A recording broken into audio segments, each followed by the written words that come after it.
Welcome, everybody, as you're joining us. Glad to have you here. We're going to take just a moment to let people get settled in and comfortable, but we will kick it off quite soon. You should see a poll up on your screen. We'd appreciate if you'd just answer those quick questions. And also, please take a moment to introduce yourselves in the chat, who you are, what organization you're affiliated with. Again, we're very glad to have you here, and we'll just take a moment to let people get logged on before we really kick it off.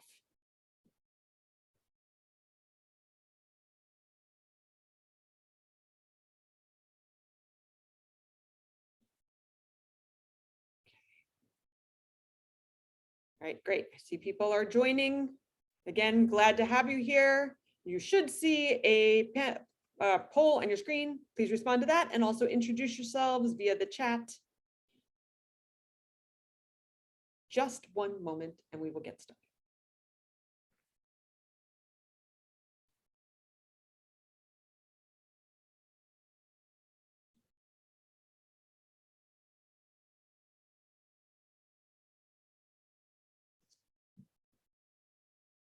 Okay. So it's 12:01, so let's get started. I'm Abby McHugh-Grifa, Executive Director of the Climate Solutions Accelerator. Very glad to have you all here and for our panelists to be here. I'm really excited to hear from them about this issue that we know people have a lot of questions and concerns about. So we're looking to address those questions and concerns and some common myths and misconceptions that we hear. Just so you know, this here is our agenda. You can see we'll be talking briefly about the AMPED campaign, webinar goals, and then kicking it over to our speakers to really dig into these issues about our grid. But we will indeed save time for questions at the end. So as you have questions, as questions come up for you, please share those via the Q&A function in Zoom, not the chat. All right, so we'll make sure that we see those. And again, at the end, we'll have time to answer those questions. Right, what else do I have to tell you? Oh, yes. So after the presentation, we will be sharing out the slides, the recording early next week. So if you want to review any of that, you will have access to those slides. Here are our presenters on the screen. Anne Reynolds is the Executive Director of ACE New York, and she's really had a front seat on New York's climate planning through the Climate Action Council, being a member of that. So pleased that she's here with us to share her expertise. And Christina, I'm so sorry, Christina, if I butcher your last name, but I did practice earlier. Ficicchia is the manager of Smart Grids Innovation for AVANGRID. And again, so grateful to have her here to tell us about what's happening locally with our energy system. Next slide, please. Oh, yes, and thank you to everyone who's introducing yourselves in the chat. If you did log on a little later, please do that. Also, the poll should see that on your screen and would love to have you respond to that. So our webinar goals. Understand the relationship between the electric grid and New York State climate goals. Learn how the electric grid system is expected to handle new demand from electrification, and hear directly from our regional electricity service provider about plans for the electric grid. Right, next slide, please. The AMPED campaign itself is focused on mitigating the impacts of climate change by reducing carbon pollution caused by fossil fuels through the promotion of beneficial electrification in the Genesee Finger Lakes region. And if you've been to these webinars before, you would know what beneficial electrification is, but just as a quick recap, that is how we will meet our energy needs as we move away from fossil fuels using technologies that run off of electricity, because that electricity can be produced by renewable sources. So next slide, please. Funders. Always have to thank the funders, one of which is our organization. So I'm going to give myself a pat on the back for that. And also Greater Rochester Clean Cities. I think I saw at least one rep from GRCC on the call here. So thank you to them as well for making this campaign happen. Next slide, please.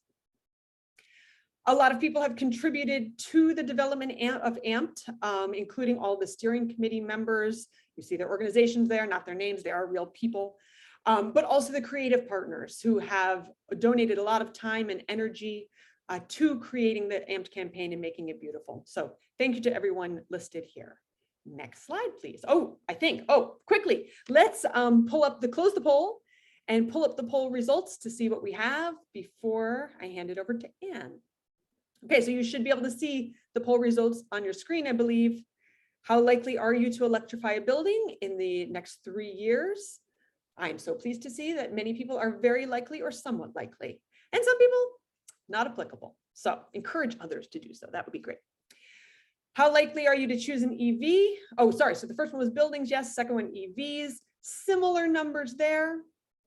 And in terms of how would you describe the impact of grid reliability on your likelihood to electrify buildings or vehicles? Clearly, this is a major consideration and concern. So again, glad we have the opportunity to talk about it here today. Last reminder that as you have questions, please put those in the Q&A, not the chat, and we will have time for questions at the end. And now with no further ado, I'm going to hand it over to Anne Reynolds, who will give us the basics. Thank you, Anne. Sure. Thank you, Abby. It's fun to be here. And hello, Rochester folks. I am talking to you from the ACE offices in Albany. You can go on to the next slide. And my goal here is to talk about what's happening in terms of that intersection between transmission planning and what needs to happen on the grid and the climate goals. Most people are familiar with the climate law that passed in 2019. I'm going to talk first about a law that passed in 2020 in Albany. It's called the Accelerated Renewable Energy Growth and Community Benefit Act. And it was a follow-up to the Climate Act, better known for reforming the permitting process for larger wind and solar power projects. But the law had other parts too, and one of them was on transmission planning. So what it did is it told the Public Service Commission to do a power grid study, and that study would be required to assess what does New York's grid need in order to meet the climate goals. And that in itself was a major change because that's not how transmission and distribution planning for the grid worked before. They would say, what do we need for reliability? Obviously, that's most important for keeping the lights on. They would look at what we need to have for economic reasons for a cost-effective system, but they were not planning for a future grid that was going to transition from fossil fuel power plants to renewable energy. And they weren't planning until this study for a grid that was going to ramp up electrification of transportation and buildings. So the fact that they did this study, we thought was great news. We helped get this bill passed. Another thing that this act did is it gave NYPA, the New York Power Authority, the ability to propose and pursue what they called priority transmission projects, recognizing that there probably were some projects that needed to happen quickly in order to achieve the climate goals. And so there was sort of a fast lane for those. And they started a proceeding at the Public Service Commission, which is still ongoing, will probably be ongoing for years to come, about transmission planning. So the next slide, please. The initial grid study was completed in January of 2021. And I've put on here some 5 basic findings of the study. But of course, if you want to look at it in more detail, it's available online. The basic idea was we were in good shape to meet the goals for 2030. That is 70% renewable energy by 2030 and a beginning of transportation electrification. So with some assumptions that some transportation electrification was going to happen between now and 2030. Especially in terms of the bulk system, what people refer to as the bulk transmission system, which is those lines going between utility areas is sort of the easiest way to think about it. But there were some needs. We needed to accelerate some local transmission and distribution upgrades. We needed to expand Long Island bulk transmission for offshore wind. We needed to find places to interconnect offshore wind and New York City, and we needed to deploy storage. So those were the things that the study found needed to happen between now and 2030. The study did have 3 parts. One was 2030 and 2035, what did we need? The second was all about offshore wind. And the third was called the zero emission study that looked at beyond 2035 to the ultimate goal of a decarbonized grid in 2050. So they did plan, they did assume in their modeling that some projects that were planned would happen. Those are listed here on the slide, and all of those are happening. They're under construction now. Then they also assumed that there would be a new 1,200 megawatt HVDC transmission line into New York City, which since 2021 has also been approved. That's called the Champlain Hudson Power Express. It's under construction now. And they said we're probably going to need some bulk transmission after 2030 to get to the 2040 goals, but exactly how much and where depends on how we make progress towards our renewable goals. Next slide.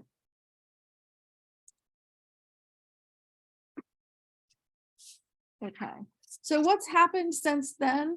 They did select one priority bulk project. NYPA's building that now. It's called the Northern New York Project. They approved 2 contracts to deliver power to New York City, the Champlain Hudson Power Express, which I mentioned, which is under construction, and Clean Path New York, which is a second line going into New York City to collect power from new wind and solar projects upstate. That has, still just starting its permitting process. So that won't be under construction for a while. Then they went ahead and they told the utilities, this is the they, and this is the Public Service Commission, told all the utilities that they need to find projects that would help with reliability or asset condition, meaning, old aged infrastructure, but would also help unbottle renewables. They were called phase 1 projects, that they would be the projects that would be approved in the regular course of business in the every 3-year rate cases. But if we could accelerate them and bring them forward, they would help unbottle renewables and help enhance the grid at the local level. And they have subsequently approved 53 of those projects. Then they said, yes, we do have a need, what's called a public policy requirement for offshore wind on Long Island, and they referred that to the ISO. The ISO is the organization that operates New York's grid. And they started doing a cable corridor study that's currently underway because it's complicated to find places for cables to interconnect and be laid in New York Harbor, and that's for offshore wind. They also approved a new methodology for calculating headroom for utilities. That means how much capacity is there at each utility to interconnect new renewables. And then this is a big one that's still underway, directed the utilities to develop a new coordinated grid planning process. That is like a whole new planning process, essentially to plan for achieving the climate goals and to propose a way to pay for it. Specifically those phase 2 projects, which I didn't describe yet, those were utility projects that would help unmodel renewables and help us meet our climate goals that were not necessarily needed for reliability or asset condition, but they were needed to meet the climate goals. And to also propose some of those phase 2 projects in 3 locations around the state that were already sort of clogged with renewables construction. Next slide, please. So the context for that transmission planning is the climate law, and the climate scoping plan was completed in December. So I just wanted to sort of connect that transmission planning back to what the Climate Action Council has been talking about. That plan was finalized in December. It's available online. It's 454 pages or something like that. So there's a lot of information in there. But it did have a section, of course, on the electric grid. And this graphic on the left shows the sources of greenhouse gas emissions in New York. The green wedge there is electricity. So it's not nearly as big as buildings, which is yellow, and transportation, which is the dark blue. But reducing emissions in those sectors depends on electrifying them, as I'm sure this AMPED group is well aware. And in order to maximize the benefits from electrification, that electricity needs to come from clean sources. So on the right is a graphic of what they're predicting the sources will be in 2040, or maybe a better way of saying it is what the sources need to be in 2040 in order to meet the emissions-free requirement that's in the law. The green section is intermittent renewables, so wind, solar, offshore wind. The blue is also renewable, but hydroelectric and so hydroelectric imports mostly. The purple section is storage, so we really need to get that storage market moving. And then the gray hashed area is what they call dispatchable emissions-free resources. And that's the way of saying that we are still going to need some power generation that we can turn on and off. And we don't yet know what that's going to be. It depends on what the commission decides is allowed as an emissions-free. So that's work that still needs to happen. So next slide. So here are the goals in the climate law. And so just a reminder of what we're aiming for here, but it's essentially 100% zero emissions electricity grid by 2040. But it's those first two bullets in greenhouse gas emissions reductions across the economy that require electrification of buildings and transportation. Next slide. So I said this already, so I think we can go through this quickly. It's basically saying that we need to reduce emissions from electricity, not just for that sector, but because we're electrifying transportation and buildings as well. Next slide. So I was going to say a bit about what it says in the climate action plan about electricity. So I'm going to buzz through these pretty quickly. It's chapter 13 is electricity. It provides a vision for 2030 and 2050, which it does for all of the chapters. And those are what's written here. Next slide. And then it has key strategies that are labeled E1, E2, E3, etc. in a few different headings. So we need to transform power generation. That means retiring fossil fuel fired facilities. Of course, there's no more coal in New York now, but there is oil and natural gas, mostly natural gas, but some is dual fuel. We need to accelerate the growth of large-scale renewable energy generation. In my opinion, this is the most important recommendation, not just in this chapter, but in the entire plan, because building renewables is sort of the foundation on which all the other chapters rests. And we need to facilitate distributed energy resources. So think of that as smaller solar, or even it could be smaller hydro that is behind the meter and generates power that's used close to where it's generated. Next slide. We need to support clean energy siting and community acceptance. As you've all heard, there's a good amount of opposition in certain places to renewable energy projects that we need to work on and overcome if possible. We need to promote community choice aggregation. Those were the end of the transform power generation. And then it moves on to enhance various strategies to enhance the grid, which is the main interest of this discussion today. E6 is storage, keep going. E7 is transmission and distribution infrastructure upgrades. E8 is all the things to do with reliability planning and changing the market at the ISO. And E9 is advancing demand side solutions. So I have slides on each of these so you can keep going. And then the last one was new technologies. And this gets to that point that we are going to need 10% of something else, and it needs to be dispatchable and emissions free. So that's an issue that still needs to be worked on for sure. Let's go to the next slide. Okay, so this is, I'm not going to talk about this in great detail, but essentially shows that between 2020 and 2025, there's some demand in, well, look at the slide on the right is gigawatt hours. There's very little increase in power demand between 2020 and 2025. And that's because although there's some electrification that needs to happen, there's also a lot of energy efficiency improvements that need to happen. And then there is some increase between 2025 and 2030, but the significant ramp up in power demand happens between 2030 and 2050, which is another way of saying if we reach 70% renewable energy in 2030, to stay at 70% renewable energy in 2050, we still would have to build a lot of additional renewables. But in fact, the law requires us to go to 100% emissions free by 2040. So there's a lot of work to be done and a lot of renewable generation that needs to be constructed in New York. And then you see here, it's a combination of, for example, pumped storage and battery storage, offshore wind, imported wind, land-based wind, solar, some imports of hydro above what we have now, some imports of hydro that we have now and we need to keep, some small amount of biomass, and then that sort of peachy color at the bottom is that same issue, the zero carbon firm resource, or also called the dispatchable emissions free.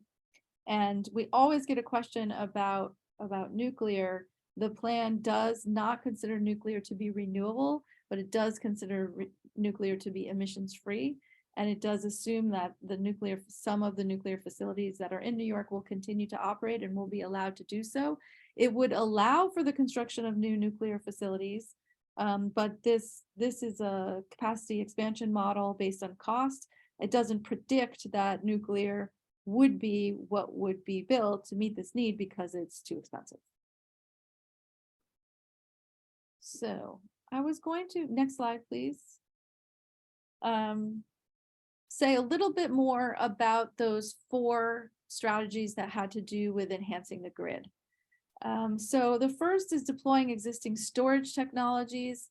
The law has a requirement of 3 gigawatts of storage by 2030. The governor has increased that goal to 6 gigawatts by 2030. But the integration analysis, the modeling of reaching 2050 shows we're going to need more like 15 gigawatts of storage. So and most of that need kicks in, nearly all of that need kicks in after 2030 or after 2035. But in order to get to that pretty big goal of 15 gigawatts, we need to start installing storage now to build up that market segment, to learn, to have pressure on the price to decrease. The NYSERDA and the Department of Public Service just right before Christmas put out a roadmap to achieving 6 gigawatts of storage. They're essentially going to have a program at NYSERDA to award contracts to project developers to install storage in what they describe as strategic places around the state, meaning that there's more bang for your buck for installing storage in New York City than upstate, because New York City has much more fossil generation feeding the grid. And if we can reduce that earlier, we reduce emissions. Going forward, the strategic location of storage might be different. It might be, for example, related to the fact that our peak electricity use is going to change from summer to winter as we electrify buildings and use electricity for heat through heat pumps, air source or ground source heat pumps. So it might be, for example, that we need additional storage in other parts of the state to soften the peak demand. So the elements of the storage strategy are the public service finalizing this storage program at the end of 2023, and they do have a proposal out now, so good progress has been made there. But then a better understanding of how energy storage can help alleviate the needs in strategic locations for additional transmission infrastructure at the local level or even at the bulk level. Meaning sometimes it might be cheaper, smarter, or easier to install storage rather than to upgrade a substation. Other times the best approach might be transmission upgrades by building a new substation or reconducting lines, etc. So that's going to be an iterative, ongoing process to figure out what's the smartest thing to do. And in my previous slides, I mentioned that the commission has now directed the utilities to do this coordinated grid planning process. And that's one of the things it's supposed to look at. It's going to be an iterative, every 3-year process, and each time trying to find, based on where we are today, what's the most cost-effective mix and location of new renewables, of storage, and new transmission. So that's a new assignment that the utilities are already working on and have been for a couple of years already. And then the state should continue to work with the ISO. Again, that's the grid operator, as it ramps up storage to optimize reliability and also figure out what the rules are for connecting storage to the grid. And so the next slide is on strategy E7, investing in transmission and distribution infrastructure upgrades. So keep in mind, this is from the climate scoping plan that was finalized in December. And on this separate but parallel track, the commission has been moving ahead with transmission planning under that law that I mentioned at the beginning. So a lot of the recommendations in the plan are things that are super important to do, already underway, have a long way to go. I'm trying to strike a balance of saying we need to move fast and get a lot done, but they have started. So the 4 things here: the state should expand transmission and distribution systems to support energy delivery. They should use advanced grid technologies. NYPA and LIPA, the Long Island Power Authority and New York Power Authority, and the utilities should continue to do their strategic investment in those local T&D projects. We need to reduce and eventually halt sulfur hexafluoride emissions. This is used in the grid. It's also a greenhouse gas, so that's why it's in this section, because it's related to grid infrastructure.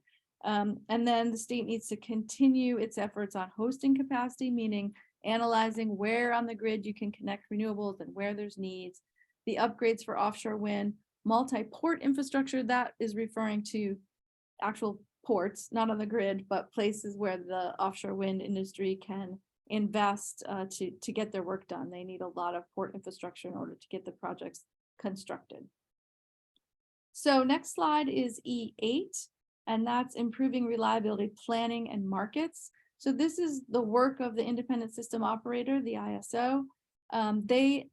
Their reason for being is to maintain the reliability of the grid, and they are continually engaged in all sorts of studies to make sure that the grid is reliable and safe.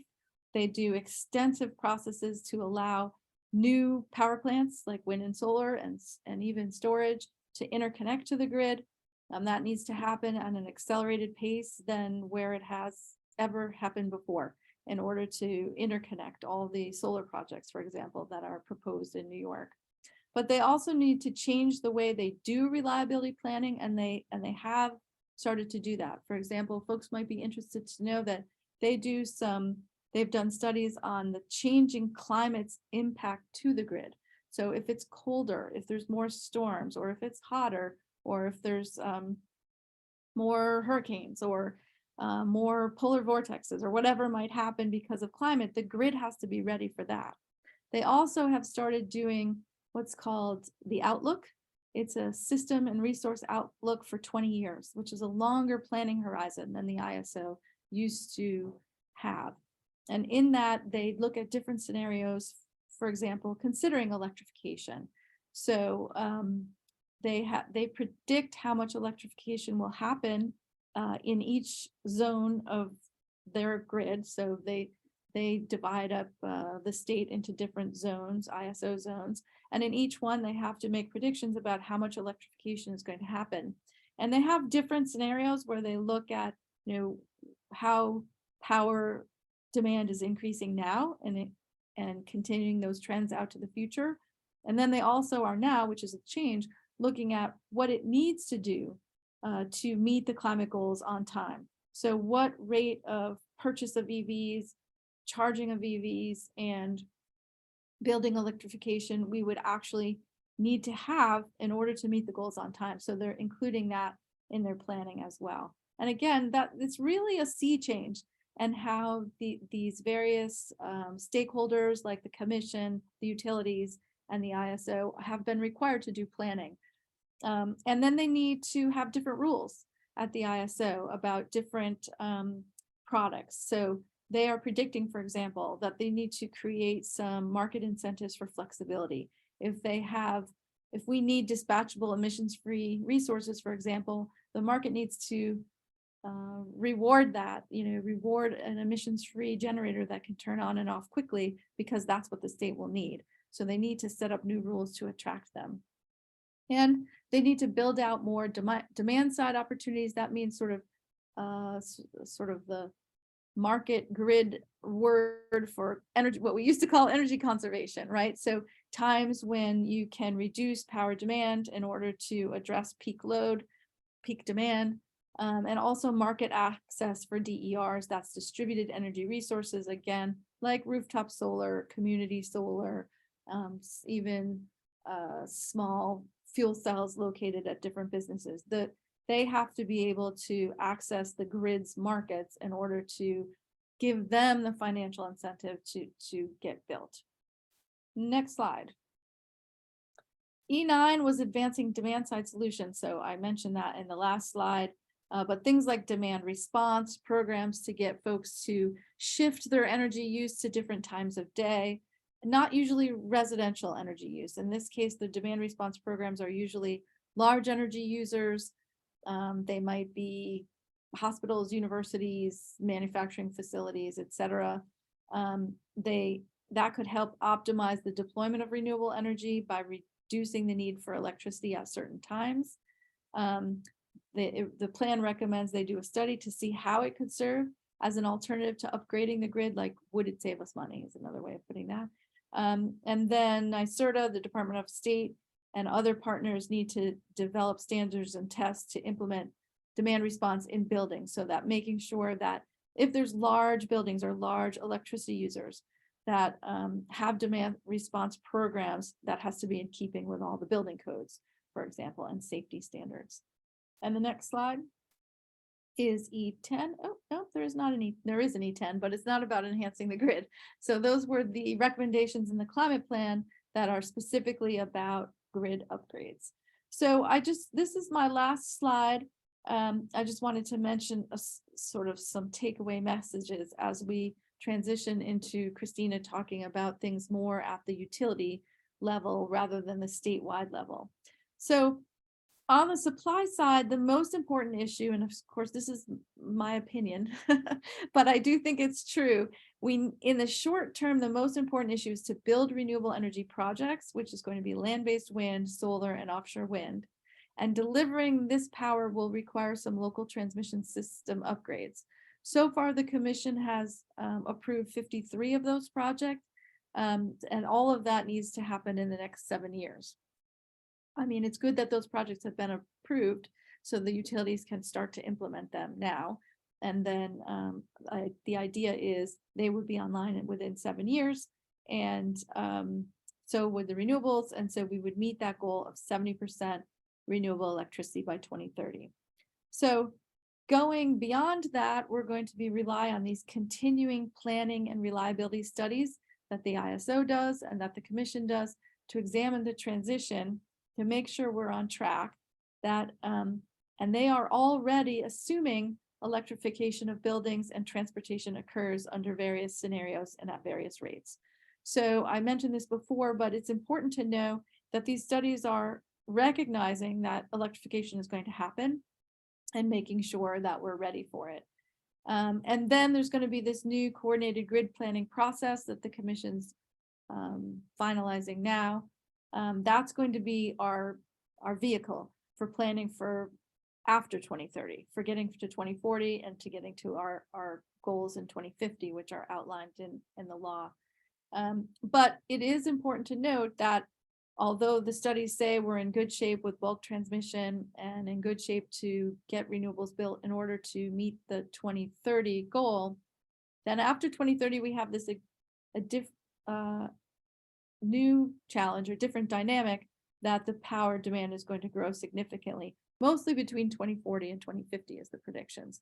So we do have some time to get ready for that, but our enhancement to the grid has to recognize, where we need to be in 2030 with lots of renewables, where we need to be in 2040 with 100% emissions-free generation, and where we need to be in 2050, which is broad electrification of transportation and buildings. And an absolute key part of that electrification, especially on the transportation side, is managed charging.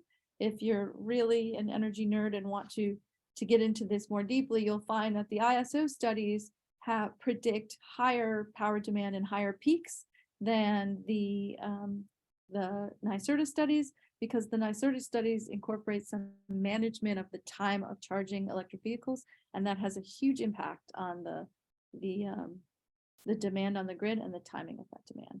And that brings me to 12:35. I think I was supposed to stop right at 12:35, so I will now turn it over to Christina. Thank you, Anne. That was amazingly perfect timing. I know I learned a lot. And yes, Christina, looking forward to hearing about kind of the local context, bringing it down a little locally here. Go ahead. Thanks so much, Abby. And hi, everyone. I'm based here in Rochester, for those of you that are in Rochester.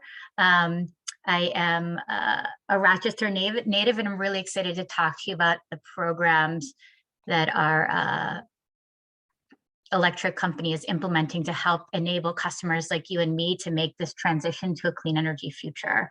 I also want to just thank Anne. There's a ton of content in that draft scoping plan, and I personally will admit that I'm still getting through the document. So it was a really great review and I learned a lot. I'll also echo what she said, that there's a lot of work to be done. And I don't think anyone here listening to this or those that are talking about it are dismissing the fact that there's a ton, and we're really excited to get started, but it is going to be, a tough road for us. But I know that we'll get there. I'm going to talk a little more specifically on what we're doing today to help enable our customers to electrify, and what we're doing to prepare our grid to continue to be reliable, while also equitably providing affordable energy to our customers. I think that, if you are from this area, you know that we have a really diverse customer base with a range of income levels and needs. And, we're in our RG&E service territory in particular, we're really tasked with a tough job of helping our customers to really keep those lights and heat on, as we know this time of year, all while also helping our customers that are related to the state to help make this much needed investment towards a clean energy future for our future generations. So next slide, first slide there. So you can go down to the next slide. So just want to let you know, as you saw in my title there, I am part of AVANGRID. So AVANGRID is a host of companies that includes RG&E. We also, that also includes NYSEG, which many of you do know, in New York, United Illuminating in Connecticut, and Central Maine Power in Maine. That makes us part of this larger AVANGRID company, which, is really committed to and believes in a sustainable energy future for the US. We're doing this in a lot of different ways through grid investments that support clean and renewable energy. We're engaged in a number of research and initiatives for smart grid innovation. We promote energy conservation. We support responsible environmental policies and seek to reduce our own carbon footprint. One example of that is through initiatives like our Clean Fleet goal, which has a target of transitioning 60% of our light duty fleet to clean vehicles by 2025 for our own operational fleet. And of course, we're also promoting the use of electric and hybrid vehicles, as well as electric heat pumps and other building electrification solutions for our customers. Next slide. So RG&E has a few tools already in place, and these have been in place for a number of years. Some of you may already be familiar with them. I'm going to talk a lot about electric vehicles and transportation electrification here, but we have a lot on the building electrification and clean heat and electric heat pump side as well. A few of these tools are to help our customers estimate their savings, their potential savings. So as many of us know, or maybe you don't know, it can be costly to refuel at the gas pump. Driving electric, if you can charge at home, where electricity costs can be much less expensive than the per gallon equivalent at the gas pump, you have the ability to save quite a bit of money. Last summer, I know personally, I drive a plug-in hybrid electric vehicle, so it goes a certain number of miles on an electric drive. Last summer, when gas prices were really high, I did my best to drive as many electric miles as I could. And, I was saving over $100, compared to my husband who doesn't drive EV and was having to fuel at the pump. So there's a real benefit to our customers, and we want to help our customers to understand what that is. And we have a few tools. We even have tools to help choose those EV models. And I think that, I want to say that has helped contributed to the adoption of EVs in our service territory. I think as of today, or as of just a few days ago, we've got about 5,500 electric vehicles on the road in the RG&E service territory. That's a significant amount of progress that we've made just in the last 6 months. It's an 18% increase in EVs since June of 2022. It's very aligned with the rest of the state. It's a little bit below. I think the rest of the state has seen about a 21% increase in EVs from June of 2022 to the end of this past year. But as you can see, it's pretty incredible. We're seeing good rates of EV adoption across the state, and even here in our service territory. We also just want to mention that we have a EV rate that customers can go on, and through our Make Ready program, which I'll talk a little bit more about, and Anne sort of touched on, we'll also be hosting a mass market managed charging program, and mass market sort of refers to our residential customers to help incentivize the customers to charging in times that are most beneficial to the grid. Next slide. So with that kind of increase, you know, and why we're here today is, you know, what is it that we're doing at RG&E to prepare the grid for this new and increased load? You know, the draft scoping plan, we've all been waiting for it. It just came out, but we've been thinking about this for a bunch of years now. And so we're looking at the data that's available to us, the EV charging data usage, and analyzing that, the heat pump usage data, and analyzing that. We've got a number of different ways to get some information, whether it's through the market and sort of what's available to us in other studies, as well as looking at some of our own information that we have to get a better idea of what the EV load forecast or the electric heat pump load forecast will look like. You know, conventionally in the past, and what we're still sort of doing is we're taking those EV adoption rates, and that's helping us to inform what the EV and the heat pump load curves are going to look like.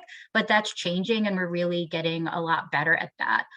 We've enlisted and partnered with some of our universities like Cornell to really just understand, you know, and get a better sense of that. And we'll continue to do that to improve our forecasting. Next slide. So what else are we planning to do? You know, I think that that we're looking at comprehensive fleet inventory. So through our EV Make Ready incentive program, that's a statewide program that all the utilities, electric utilities across the state are involved in, where we've got a fleet assessment tool. So we're allowing fleets to engage with us through that effort to try to help them to understand and make that transition to electric. And that also gives us a sense of who's interested and what that will look like. So as we're helping our customers to learn about it, we're learning a lot too, and trying to understand what, you know, where that adoption is going to take place, at what rate is that adoption, you know, should we expect that adoption, what kinds of load, and at what times could that adoption happen. We're also trying to understand traffic volume. You know, we tend to be focused on the electric grid. We're not necessarily transportation people, but that's changing, right? So we're looking at using traffic volume data to identify areas where there's higher likelihood of future charging. So now we're not as, you know, we are as concerned about what our customers are doing at their residence and their businesses that are domiciled, but now we also have to look at sort of what customers that live outside of our region are going to plan to charge within our region, and how do we prepare for that kind of load as well. Heat pump adoption and utilization analysis, as I had mentioned before, and we're also trying to get a better sense of using some bottom-up forecast tools.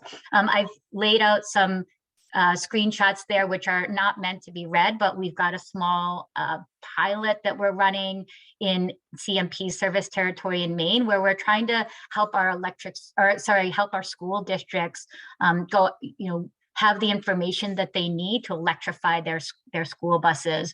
We've known actually for a pretty long time that the diesel emissions inside a school bus can be worse than those of standing behind a tailpipe. So we want to do the most that we can to electrify, and that's why I think the EPA and the federal government have put out a significant targets and incentives to help our school districts transition, because we need to make it safer for our kids from an air quality perspective.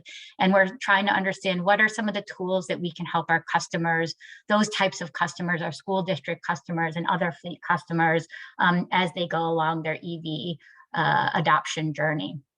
Next slide. So I think, we're here to serve our customers, right? I think we are very closely aligned with our state legislators and our utility regulators. Here's just a list of and a handful of transportation electrification initiatives that we're engaged in and that we are aligned with, that are being promoted by New York State policies and utility regulators. We know that there's a mandate to achieve 850,000 EVs on the road in New York by 2025 to comply with that mandate. As I mentioned, we're doing the best we can to help educate our customers and make those choices towards electrification with those tools that we have. The governor recently signed a bill to ban the sale of ICE vehicles by 2035 and internal combustion engine vehicles, if you don't know the vernacular, and to zero emission, as well as our medium and heavy duty vehicles. We've also are engaged in understanding, we know that the electric bill is part of that. So we're trying to help our state through the Senate bill to have better electricity tariffs on the demand side and look to see if we can restructure that to help enable more development of EV charging.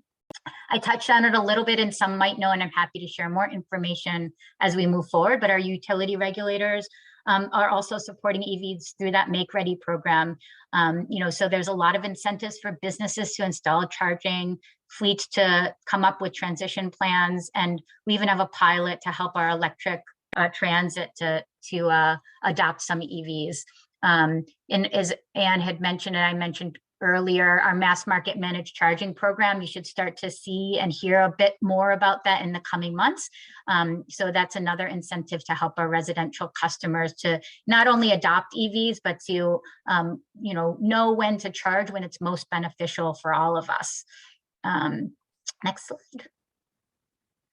Here, just I think the last slide here is how you can get involved. If you're a business, get engaged with us. We have resources available. We have a team that's growing. We're developing more ways to interact with our customers. We want you to call us up, not just for questions about your bill, but to help you figure out how you can become an approved contractor and be part of our EV Make Ready incentive program. If you are interested in hosting a charging station at your workplace, if you're a business owner or a public station, there's incentives available for you as well. So I think the thing I'm most excited about is how the New York economy is going to change with these new initiatives. So this is a slide that's really near and dear to my heart. I hope that we can sort of grow our economy in a clean energy future as we sort of improve our air quality and reduce our greenhouse gas emissions along that path. So let us know, get in touch with us early and often, and tell us what else we can do for you. I think that's it for me. Next slide or last slide. And here's just thank you and a few photos of what we're doing out there in the field. Thanks so much. And I think I actually went a minute or two over. That's okay. So sorry about that. All right, so we do have some good questions though. So let's dive right in. We have excellent questions. Some of you obviously know a lot about energy and got into some pretty deep specifics. We're not going to have a time to answer all of the questions, and some of them I will kind of bulk together so we can hit on a few things at once. So I'm going to start with, there were some questions about funding. And where's the money going to come from to do this work? Specifically, kind of what are ratepayers going to be responsible for, and what might be coming from the state or federal government? And along with that, what could we expect to see in terms of incentives for upstate to utilize storage? So money, the money question. I'll let you take that wherever you will. Go ahead. Want me to start? Yeah. Sure, you can start, Anne.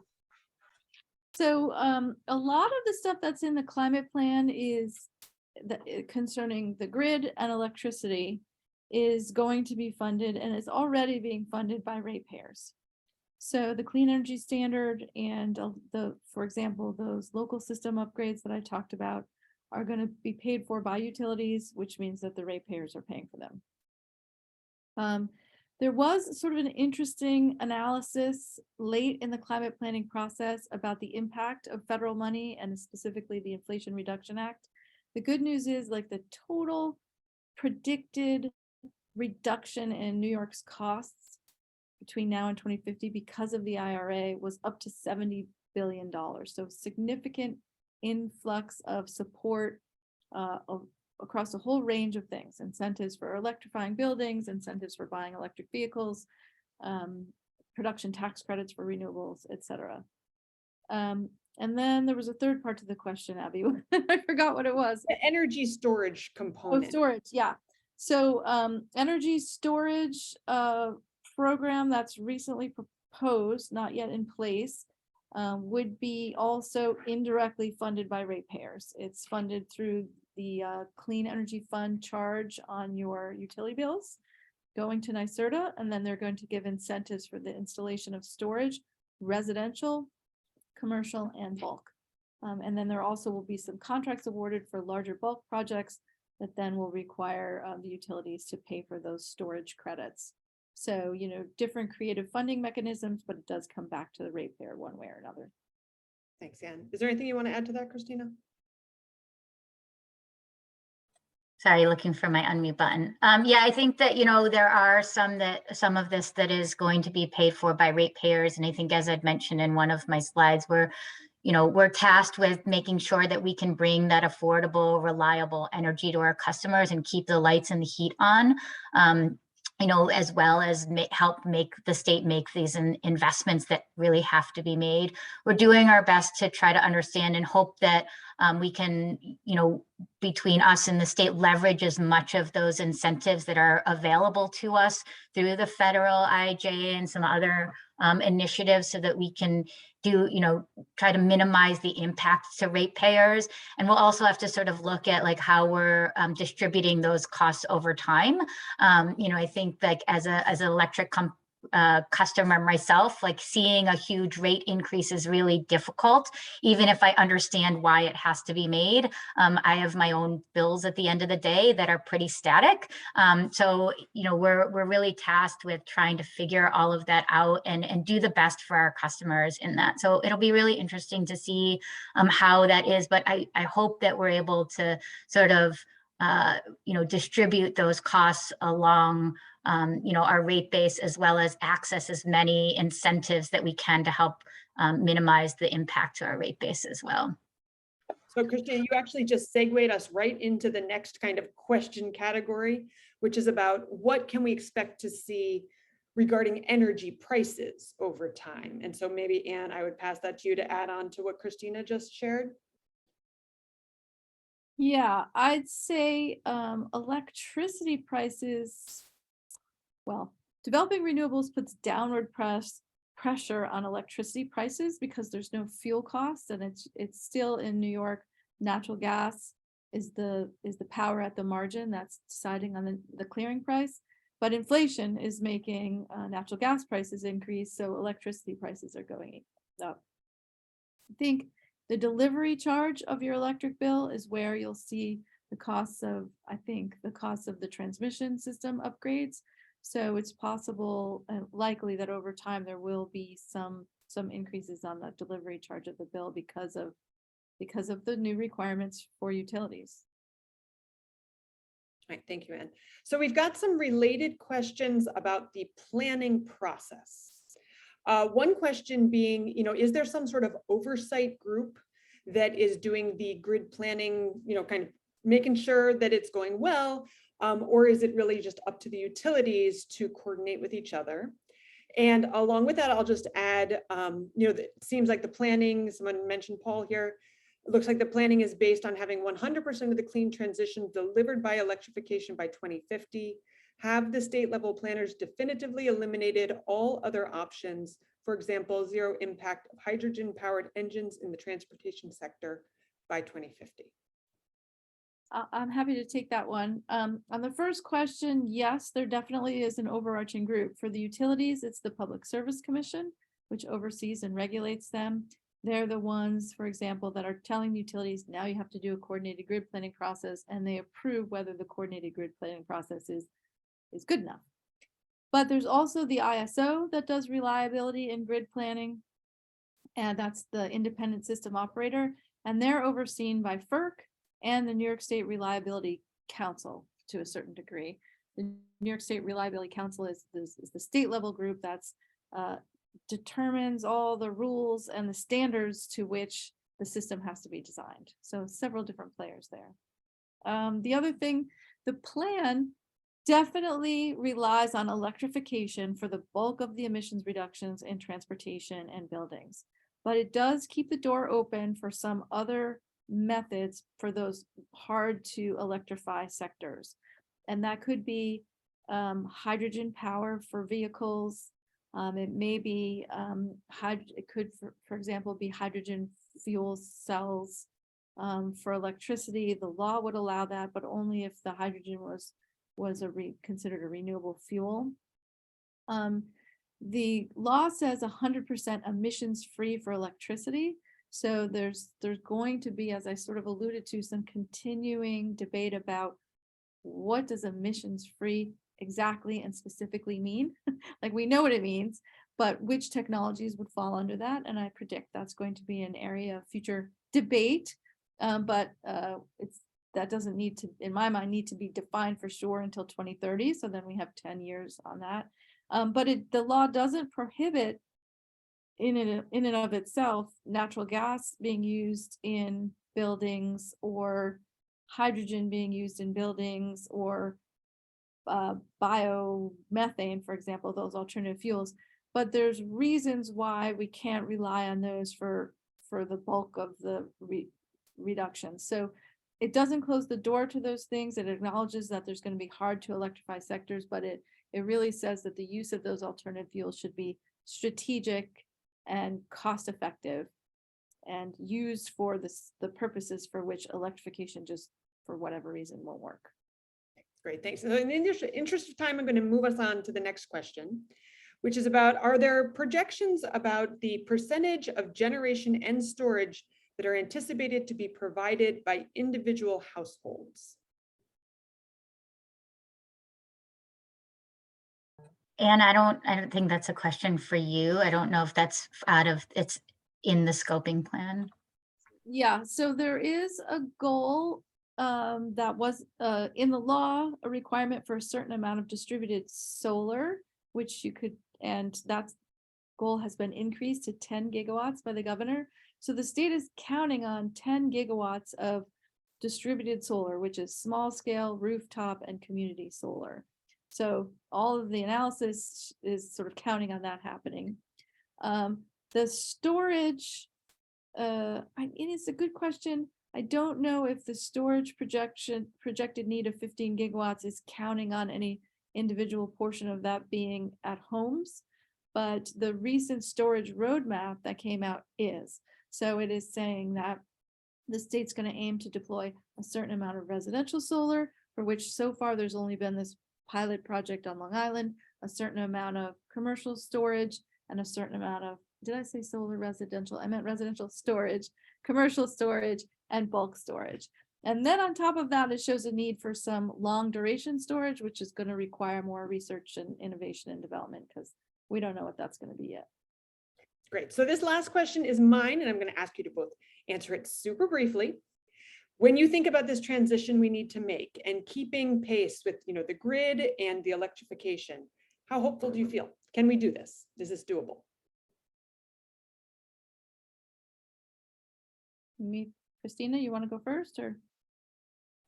Oh, sure, I can go first. I mean, I think at the end of the day, if there's a will, there's a way. I think that, this is a huge, enormous task for the state, for this country, for us to get there. I think it's fantastic that, what's great about New York in particular, and is that we're all sort of working towards the same goal. And now that we have this draft scoping plan, and as we get more types of specifics out there, it'll really help everyone to align on meeting those goals. It's, as I mentioned before, I don't think it's going to be easy. It's not going to be inexpensive. Our biggest task is to make sure that we do get there, but also get there and we don't leave anyone behind. So, that's, I think, from our perspective as the electric utility, our customers do come first. And I think it's, really important that, we get there, but we also need to make sure that we do it in an equitable way. But I do believe that there are enough of those mechanisms and enough of those, the people and the stakeholders engaged around New York State to make sure that that happens. So I feel really positive about it. Talk to me, I guess, in 2030 to see how far we've come. But yeah, thanks. 10 seconds, Anne. What do you say?